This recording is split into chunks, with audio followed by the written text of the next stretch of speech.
আদালত প্রাঙ্গণে দাঁড়িয়ে বিএনপির চেয়ারপারসন সহ গুরুত্বপূর্ণ ব্যক্তিদের বিচার দাবি করায় আওয়ামী লীগকে হুঁশিয়ার করেছেন বিএনপির জ্যেষ্ঠ যুগ্ম মহাসচিব রুহুল কবির রিজভী।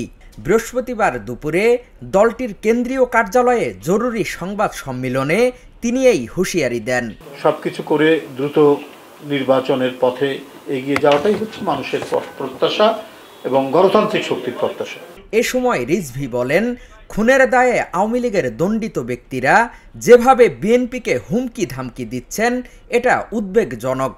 হাসিনার গণহত্যাকারী বাহিনীর নেতারা দীর্ঘ 15.5 বছরের ভয়াবহ অপশাসনের জন্য ক্ষমা চাওয়া তো দূরে থাক, উল্টো আদালতে হুমকি দামকি দিচ্ছেন। হাজারো শহীদের রক্তের উপর দাঁড়িয়ে আরও বড় ফ্যাসিস্ট হয়ে ফিরে আসার হুমকি দিচ্ছে। এরা তো সেই মানুষরাই যারা প্রকাশ্য টকশোতে একজন বরেণ্য ব্যারিস্টারের চোখ তুলে নিতে চেয়েছে, কারণ তাদের আত্মা হচ্ছে খুনোখুনি, ডাকাতি, দস্যুবৃত্তির আত্মা দিয়ে পরিপূর্ণ। এ সময় অন্তর্বর্তী সরকারের সমালোচনাও করেন রিজভী। বলেন, স্বরাষ্ট্র মন্ত্রণালয় ও প্রশাসনের নীরবতায় আওয়ামী ফ্যাসিস্টরা সাহস পাচ্ছে। ভারতে পলাতক হাসিনা একের পর এক হুঙ্কার দিচ্ছে। জুলাই আগস্টে শাহজাহান খান গংরা আদালতে এসে সরকারকে দেখে নেওয়ার হুমকি দিচ্ছে, আদালতকে ভেঙচি কাটছে, পুলিশকে থোড়াই কেয়ার করছে। হাসিনার দোসররা আসামি হয়েও আদালতে যে অধ্যত্বপূর্ণ আচরণ করছে তা মূলত অন্তর্বর্তী সরকারকে অকার্যকর প্রমাণের এক গভীর চক্রান্ত। স্বরাষ্ট্র মন্ত্রণালয় ও পুলিশ প্রশাসন নীরবতায় তারা এমন আচরণ করছে। গত 15 বছর বিভিন্ন পাতানো মামলায় বিএনপির অনেক সিনিয়র নেতা ও আলেম ওলামাকে ডান্ডাবেরি পরিয়ে আদালতে তোলা হয়েছিল। তারা এখন কারাগারে ভয়াবহ অপরাধী। আওয়ামী নেতাদের জামায় আদরে আদালতে হাজির করা হয়েছে, যেখানে আমরা যারা সবাই বসে আছি, কেউ শান্তিতে, কেউ স্বস্তিতে।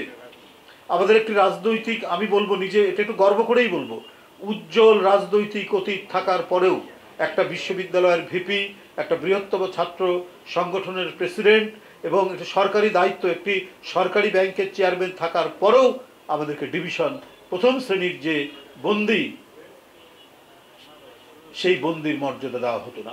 সংবাদ সম্মেলনে সাংবাদিকের প্রশ্নের জবাবে বিএনপির এই জ্যেষ্ঠ নেতা বলেন, অন্তর্বর্তী সরকারের বৈধতা নিয়ে কোনো প্রশ্ন নেই, তবে জনগণের নির্বাচিত সরকার না হলে ফ্যাসিবাদের দিকে ঝুঁকে পড়ার আশঙ্কা থাকে।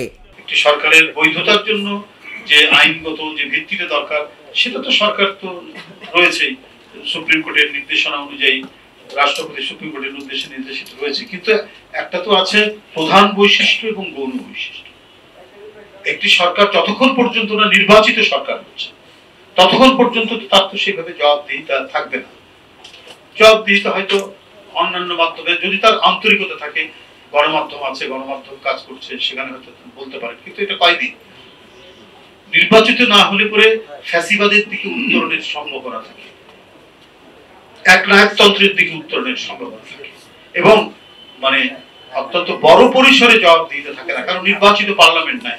পতিত সরকারের দোষীদের দ্রুত বিচার না হলে ফ্যাসিবাদ আবার ঘুরে দাঁড়াতে পারে বলে মনে করছেন উপস্থিত বিএনপির নেতাকর্মীরা।